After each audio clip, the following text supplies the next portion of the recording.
মায়ের বাড়িতে থাকা মানেই যত্ন সহকারে সাজিয়ে গুছিয়ে মা কিন্তু খেতে দেয়। সেটা আমার ক্ষেত্রে শুধু মায়ের বাড়িতে না, আমার শ্বশুরবাড়িতেও কিন্তু আমি সেই জিনিসটাই পাই। আমার শ্বশুরবাড়িতেও আমাকে সুন্দর করে সাজিয়ে গুছিয়েই কিন্তু খেতে দেয়। নিজের সংসারে রান্না বাড়ি কাজকর্ম সমস্ত কিছু সেরে খাওয়ার সময় আর ইচ্ছা করে না এরকমভাবে বাটিতে বাটিতে বেড়ে নিজের জন্য খাবারটা পরিবেশন করতে।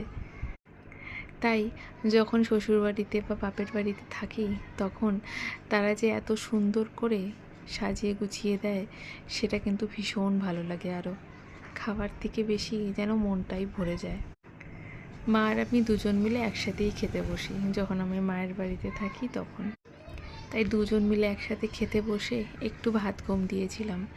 এটা আমার মার আর আমার দাদার, আমাদের তিনজনের ছোটোবেলা থেকেই অভ্যাস, যেটা এখনও পর্যন্ত ছাড়তে পারিনি, আর ছাড়াটা খুবই কষ্টকর।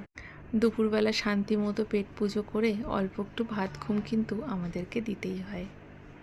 বিকালবেলা ঘুম থেকে উঠে প্রথমে 1 কাপ চা বানিয়ে নিজের জন্য খেলাম। তারপর এখানে তৈরি করছিলাম কর্তামশাইয়ের টিফিনের জন্য একটু আলুর সবজি।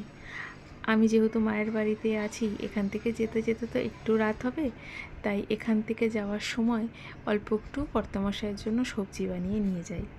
কারণ বাড়িতে যেতে যেতে ওই 10টা সাড়ে 10টা বেজে যায়, তখন বাড়িতে গিয়ে আর সবজি বানানো সত্যি কথা বলতে সময় থাকে না।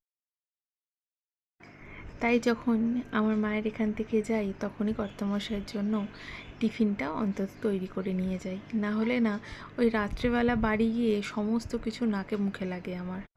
বেশ অনেক দিন পর ভীষণ রকমভাবে ডিমের চপ খেতে ইচ্ছা করছিল, তাই ওই বাড়ির জন্য আর আমার শ্বশুরবাড়ির জন্য নিয়ে এসেছিলাম ডিমের চপ।